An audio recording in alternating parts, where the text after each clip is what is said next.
नमस्कार, मैं धीरेंद्र और आप देख रहे हैं मिरर मीडिया। स्वागत है आपका जोहार झारखंड में। एक नजर बढ़ते हैं अब तक की सुर्खियों पर। हजारीबाग में दिशा की बैठक में शामिल हुई केंद्रीय मंत्री अन्नपूर्णा देवी। सांसद ने पेयजल की समस्याओं का जल्द दुरुस्त करने का दिया निर्देश।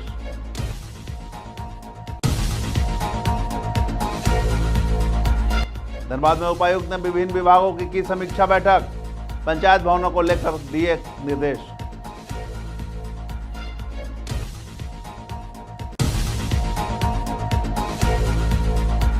साहेबगंज में दर्दनाक हादसा, बाढ़ में डूबने से उप मुखिया के पिता की मौत, पसरा मातम।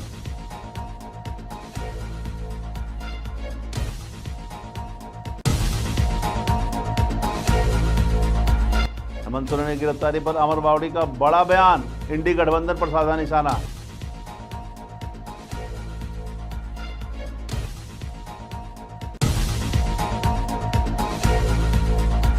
और रांची के अरगोड़ा में चेन स्नैचिंग मामले का खुलासा, 2 आरोपी गिरफ्तार, भेजा गया जेल।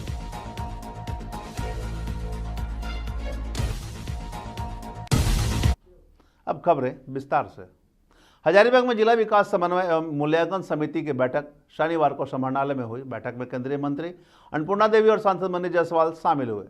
सांसद ने जिला परिषद के लिए नई बनी बिल्डिंग के आवंटन में हो रही देरी का मुद्दा उठाया और अधिकारियों को तुरंत इसे ठीक करने के निर्देश दिए। उन्होंने यह भी कहा कि कोरोना के समय निजी अस्पताल को दी गई बिल्डिंग को अब वापस लेकर उपयोग में लाना चाहिए। उपायुक्त सत्य प्रकाश सिंह ने आश्वासन दिया कि जिला परिषद के निर्णय को लागू कराया जाएगा।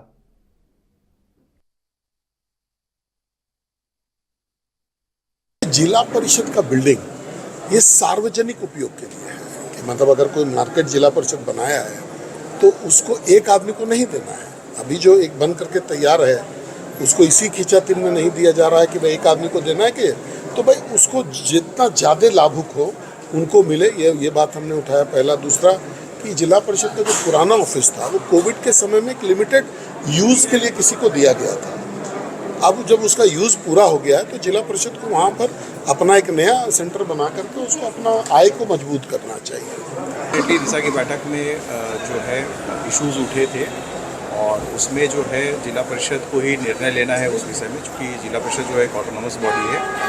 उसमें हम लोग अपेक्षा करें कि जिला परिषद जो भी निर्णय लेती है उस पर जिला प्रशासन जो है उनको आवश्यक सहयोग प्रदान करेगा। धनबाद में उपायुक्त अजय रंजन की अध्यक्षता में जिला समन्वय समिति की बैठक हुई। बैठक में विभिन्न विभागों की समीक्षा की गई। उपायुक्त ने सभी प्रखंडों के पंचायत भवनों की जमीन का सीमांकन करने और बाउंड्री वॉल बनाने के निर्देश दिए। उन्होंने गोविंदपुर में नई CSC और ट्रॉमा सेंटर बनाने के लिए प्राक्कलन तैयार करने को कहा। साथ ही आंगनबाड़ी केंद्र के लिए जमीन चिन्हित करने और सरकारी जमीन से अतिक्रमण हटाने के अभियान चलाने के निर्देश दिए।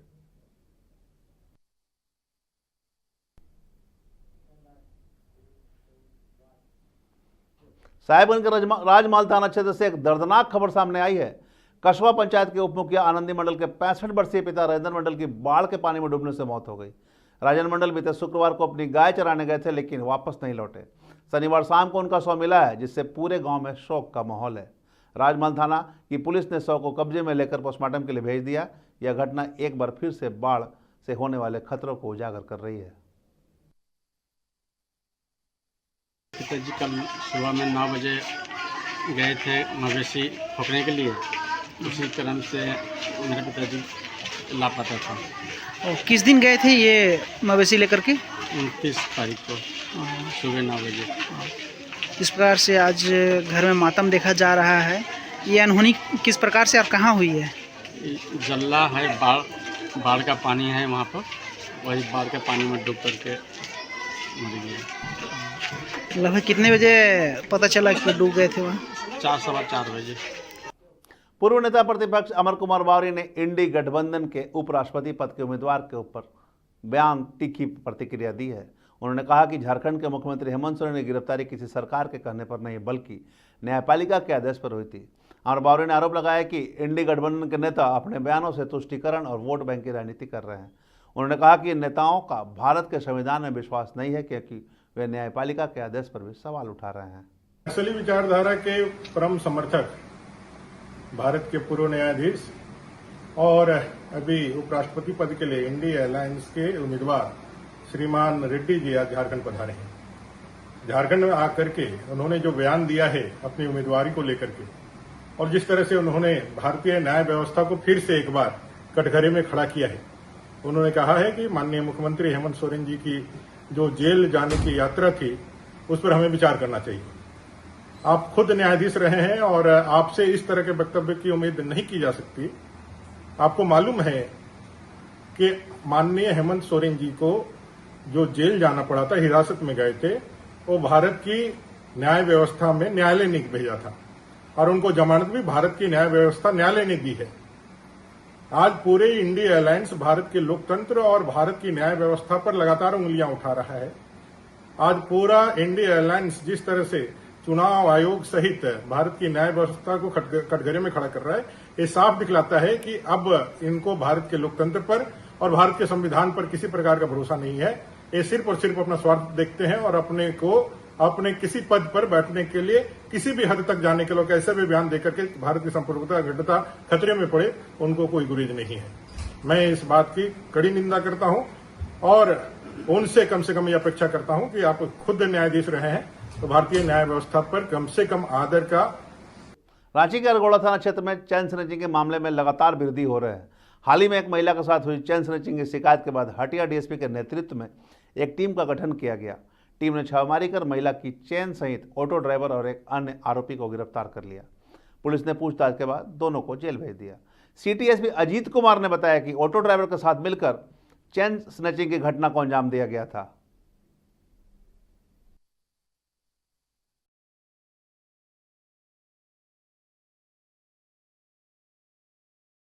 न्यू एजी कोऑपरेटिव कॉलोनी में एक महिला अपने किसी काम से घर से निकली हुई थी, तो एक जो सीएनजी टेम्पू है उसमें दो लड़के सवार होकर आगे बढ़ के उनके चेन को छीन लिया गया, झपट्टा मार लिया गया।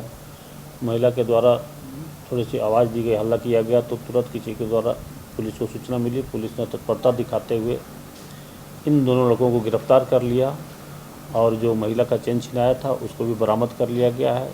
दो गिरफ्तार लड़के हैं वो मोहम्मद आज़ाद हैं, वो नगड़ी के रहने वाले हैं, और मोहम्मद मुजफ्फर जो पुंदाग का रहने वाला है। एक सीएनजी टेम्पू भी बरामद हुआ है। इसमें मोहम्मद आज़ाद का बड़ा आपराधिक इतिहास है। इसके विरुद्ध अभी 16 मामले दर्ज हैं। दोनों को गिरफ्तार कर जेल भेजा जा रहा है। धनबाद के नावाडी स्थित डीपीआरसी सभागार में आदि क्रमगोभी अभियान के तहत मास्टर ट्रेनरों की 3 दिवसीय कार्यशाला संपन्न हुई। इस अवसर पर उप विकास आयुक्त सदात अनवर ने प्रशिक्षित ट्रेनरों को प्रशस्ति पत्र देकर बधाई दी। उन्होंने कहा कि इस अभियान का उद्देश्य जनजातीय क्षेत्रों में विकास को गति देना और उनकी संस्कृति व परंपराओं को बचाना है। अभी तक 35 कर्मयोगी को प्रशिक्षित किया जा चुका है और आने वाले समय में 196 लोगों को प्रशिक्षण दिया जाना है। प्रत्येक कर्मयोगी को एक गांव गोद लेना होगा और वहां योजनाओं को सफल बनाने में योगदान देना होगा। सत्र का समापन कार्यक्रम आज यहाँ था। लगातार 3 दिनों तक प्रशिक्षण चल रहा था। यह वस्तुतः एक केंद्र प्रायोजित योजना है जिसमें जो समाज के सबसे निचले तबके के लोग हैं, जो शोषित हैं, वंचित हैं, विशेष करके हमारे आदिवासी और जनजातीय समुदाय के लोग, उनके उत्थान के लिए यह योजना बनाई गई है। इसके लिए जिला स्तर पर मास्टर ट्रेनर नियुक्त किए गए हैं और साथ ही प्रखंड स्तरों पर मास्टर ट्रेनरों की प्रतिनियुक्ति की गई है।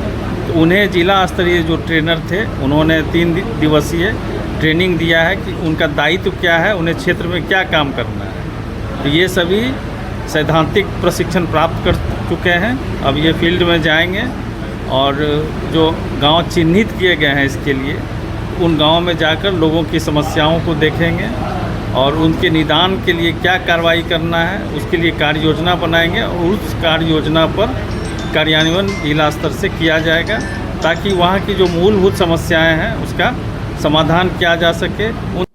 रांची के अनगढ़ा थाना क्षेत्र से 7 जुलाई को चोरी हुए ट्रैक्टर मामले का पुलिस ने उद्भेदन कर लिया है। इस मामले में कुल 5 लोगों को गिरफ्तार किया गया है। ग्रामीण एसपी प्रवीण पुष्कर ने बताया कि चोरों ने ट्रैक्टर को बीआईटी मिश्रा के पास एक कबाड़ी दुकान में बेच दिया था। बाद में इसे एक और व्यक्ति को बेचा गया। सिल्ली डीएसपी द्वारा गठित टीम ने छापेमारी कर ट्रैक्टर को बरामद किया और 5 अपराधियों को गिरफ्तार कर जेल भेज दिया। थाना अंतर्गत गेतुलसुद गांव में 7 जुलाई 2025 को घटना घटी थी कि वादी के घर के सामने जो खड़ा था ट्रैक्टर जॉन डियर का, वो पूरा ट्रैक्टर ही गायब हो गया। तो उस चोरी की सूचना पे एक प्राथमिकी दर्ज की गई और एक टीम का गठन किया गया, जिसका नेतृत्व डीएसपी सिल्ली कर रहे थे। इसमें सर्किल इंस्पेक्टर और थाना प्रभारी ने बहुत अच्छे से अनुसंधान करके 5 लोगों को गिरफ्तार किया है। इसमें जो 2 मुख्य आरोपी जिन्होंने चोरी की थी, आदित्य करमाली और होनी कुमार मुंडा, ये दोनों बोकारो के रहने वाले हैं और इनका रेगुलर ये एक गैंग की तरह काम करते हैं जिसमें ये ट्रैक्टर्स की चोरी करते हैं। जामताड़ा के नाला प्रखंड के घोला जोड़ गांव में मां भगवती पूजा का उत्सव धूमधाम से शुरू हो गया है। शनिवार को महासप्तमी के दिन मां शक्ति के कालरात्रि स्वरूप की वैदिक मंत्रोच्चार के साथ पूजा अर्चना की गई। इस दौरान ढोल की थाप और मां के जयकारों से पूरा माहौल भक्तिमय हो गया। रविवार को महाअष्टमी और सोमवार को महानवमी पर बकरे की बलि दी जाएगी। महादशमी पर प्रतिमा का विसर्जन होगा। इस दौरान गांव में मेले और सांस्कृतिक कार्यक्रमों का भी आयोजन हो रहा है। रांची के अरगोड़ा थाना क्षेत्र में गांजा की खरीद बिक्री का मामला सामने आया है। वरीय पुलिस अधीक्षक को मिली गुप्त सूचना के आधार पर हटिया डीएसपी ने एक टीम गठित की। टीम ने छापेमारी कर 5 किलो गांजा के साथ एक व्यक्ति को गिरफ्तार किया। पूछताछ के बाद उसे जेल भेज दिया गया। सिटी एसपी अजित कुमार ने बताया कि यह कार्रवाई नशे के कारोबार पर लगाम लगने के लिए की गई है। सर को सूचना मिली थी कि एक लड़का है जो गांजे को की खरीद बिक्री करने के लिए यहाँ आया हुआ है। उस सूचना के सत्यापन के लिए सिटी एसपी रांची के द्वारा हटिया डीएसपी नेतृत्व में एक टीम का गठन किया गया, जिसमें हटिया डीएसपी, थाना प्रभारी अरगोड़ा, पुलिस निरीक्षक वरुण प्रसाद एवं अन्य पदाधिकारी थे। उनके द्वारा सघन तलाशी अभियान चलाया गया। तलाशी अभियान के दौरान एक लड़का जिसके पास बैग में सामान रखा हुआ था, जब सर्च किया गया तो उसके पास से 5 किलो गांजा बरामद हुआ। गिरफ्तार व्यक्ति राहुल कुमार है। यह मूलतः बिहार का रहने वाला है। बागमारा के मुराइडी फीटर ब्रेकर के पास तेज रफ्तार हाईवा के चपेट में आने से बीसीसीएल कर्मी शेषनाथ राय प्रसाद की मौत हो गई। वह रात की ड्यूटी पर जा रहे थे, तभी यह हादसा हुआ। टक्कर इतनी भीषण थी कि इनके दोनों पैर बुरी तरह क्षतिग्रस्त हो गए और अत्यधिक रक्तस्राव से उनकी मौत हो गई। हादसे के बाद यूनियन प्रतिनिधियों ने तत्काल नियोजन की मांग को लेकर ट्रांसपोर्टिंग बंद कर दी। इसके बाद बरौरा क्षेत्रीय कार्यालय में मृतक की पत्नी शीला देवी को प्रबंधन द्वारा नियोजन प्रदान किया गया। इस दौरान विधायक शत्रुघ्न महतो सहित कई अधिकारी और यूनियन प्रतिनिधि मौजूद रहे। शेषनाथ सिंह जी का रात्रिपाली ड्यूटी आने तरफ माइंस के अंदर वो इन कर चुके थे, लेकिन अचानक एक ट्रेन द्वारा उन्हें गुजर दिया गया, जो काफी चोरी हो गए। थाना में उन्हें सेफ्टी बागवाड़ा ले गया गया, जहाँ में तुरंत रेफर कर दिया गया आपको के बाद। तो इलाज के दौरान उनकी मृत्यु हो गई। मृत्यु होने के पश्चात एनसीडब्ल्यू के प्रावधान के तहत हम लोगों ने उनकी आश्रित को तत्काल नियोजन देने के मांग हम लोग साथ तमाम नियम हमारे उसमें आए हम लोग, और कंपनी आना नहीं कर रही थी, लेकिन हम लोगों ने बात टेकअप किया। सभी लोगों ने एज पर क्वारंटाइन जो पैकेज है एसडब्ल्यू के तहत तत्काल नियोजन दिया जाए। और आज प्रबंधन द्वारा हम तमाम जनप्रतिनिधि के लोग मिल करके उनका आश्रित को तत्काल नियोजन देने के लोग जिन्होंने काम की, तो उनके जो भी बकाया मुआवजा है, पीएफ वगैरह, तमाम जो मेरी बकाया राशि बता देने की बात की। और अभी तुरंत वो नियोजन देने काम किया और उनकी ज्वाइनिंग जो है आज से ही की जाएगी। मुराइडी एमपी बुलेटिन में दिया गया है, क्योंकि जो भी है लोग प्रयास किए भाई उनको सामने दिया जाए। तो चूंकि एरिया 1 में कार्यरत थे पहले से, उसके साथ से वो चाहे कि उनको एरिया 1 में नियुक्ति दिया जाए, तो जो प्रबंधन द्वारा जो सकारात्मक पहल करते हैं तो एरिया 1 में नियुक्ति दी गई। देखिए, तो बहुत दुखद है। आए दिन बरोड़ा एरिया, ब्लॉक 2 एरिया में कई घटनाएं घट गई, और शेषनाथ सिंह जो हमारे कर्मी हैं शताब्दी कोलिडी के, इनकी मौत तो बहुत दुखद है, इसलिए कि ट्रांसपोर्टिंग कर रहे हाईवा से इनकी मृत्यु हुई है। कल ड्यूटी जा रहे थे और जो रास्ता है जाने का मजदूर का, उस रास्ते से हाईवा आ रही है। ये बचने का भरसक प्रयास किया, लेकिन ना जाने कैसे गाड़ी चलती है, कैसे लोग चलाते हैं, इनकी दुर्घटना होती है। और भयंकर दुर्घटना हुई, और उस हालत में आनन फानन में रीजनल आया बाघमारा, फिर यहाँ से रेफर किया सेंट्रल, और वहाँ जाने के बाद इलाज के दौरान इनकी मृत्यु होती है। हम लोगों ने कहा कि इनका मुआवजा दुर्घटना के अंतर्गत आना चाहिए, फैटल एक्सीडेंट के तहत होना चाहिए। मैनेजमेंट से हम लोगों ने मांग किया कि इनको फैटल एक्सीडेंट के तहत मुआवजा भी मिले और तत्काल इनके आश्रित को नियोजन दिया जाए। नियोजन तो मिल गई मुराडी कोलिडी कार्यालय के लिए, आज से ज्वाइनिंग भी हो गया, लेकिन और जो मुआवजा है उसकी मांग हम लोग रखे हुए हैं। मैनेजमेंट का कहना है कि ऊपर से बात होगी और जो बात होगी उसके अनुसार काम होगा। हाईवा से उसकी बेटेका के पास दुर्घटना हो गई और उसको हॉस्पिटल ले जाते उसके रास्ते में ही मृत्यु हो गई। उस मजदूर को कंपनी के नियमानुसार उचित मुआवजा मिले, उसके आश्रित को तत्काल नियोजन मिले और जैसा कि झा जी ने बताया उसको फैटल एक्सीडेंट के तहत ट्रीट कर करके सारी सुविधाएं दी जाए। इस मांग को लेकर करके बरोड़ा एरिया के संयुक्त मोर्चा के सभी यूनियन प्रतिनिधि, उसमें विधायक जी भी आ गए, प्रबंधन से हम लोगों ने मांग रखा और उसमें उसकी पत्नी को तत्काल प्रोविजनल नौकरी आज से ज्वाइनिंग के साथ दे दी गई। बकाया उसके जितने भी पैसे हैं उसको भी शीघ्रता से भुगतान करने की बात हुई। और जहां तक सुरक्षा की बात है तो इस घटना से स्वतः साबित होता है कि कहीं न कहीं बीसीसीएल ब्लॉक बरोड़ा एरिया की जो प्रबंधन है सुरक्षा के प्रति उदासीन रहा है और इसको और सुरक्षा में हम लोग पुख्ता करें, इस बात पर हम लोग और दबाव डालेंगे और प्रबंधन से मांग करेंगे कि जितनी भी ट्रांसपोर्टिंग की गाड़ियां चल रही है उनको चलने के लिए अलग रास्ता की व्यवस्था की जाए और वो मजदूर या आम आदमी आते जाते हैं उसकी अलग व्यवस्था की जाए। सुरक्षा के सारे मापदंडों को पूरा कर।